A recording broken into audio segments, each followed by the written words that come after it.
où ils me disent, vous avez travaillé, vous avez collaboré avec les Russes ou autres, etc. Je dis, mais comment ça se fait que quand les Occidentaux font de la géopolitique, on dit ils sont brillants, c'est des stratèges.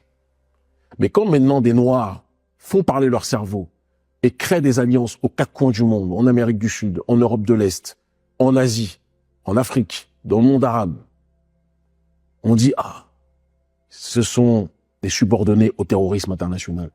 Il n'y a pas de terroristes chez nous. On n'est pas dans une dynamique violente. On réprouve la violence. Je sais qu'il y a objectivement au sein de nos partisans, qui sont très nombreux, des gens qui parfois sont moins patients que moi. Mais moi, je sais pourquoi je prends la non-violence. Je sais très bien pourquoi je le fais. Pourquoi? Quand j'étais plus jeune, j'étais beaucoup plus dans la réactivité, dans la virulence. Si tu m'attaquais, s'il fallait que je prenne autre chose, je prenais autre chose.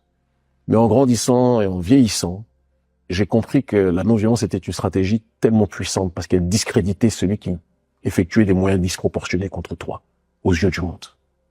Et si tu réagis par la violence vis-à-vis de l'agresseur, tu te mets sur la même table que celui qui t'agresse et on peut te faire passer pour l'agresseur alors que tu es en réalité l'agressé.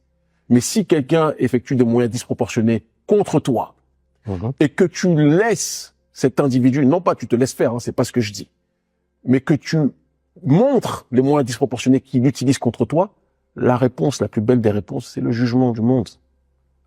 Beaucoup plus que toi, ta réaction sur la même table que ce barbare. Et donc c'est juste une dynamique stratégique. Je pense véritablement, à 42 ans aujourd'hui, que la non-violence est beaucoup plus efficiente sur un bon nombre de points. Et ça nous permet de rappeler qui sont les criminels et qui sont ceux qui ne le sont pas. C'est dans cette démarche-là que nous nous situons.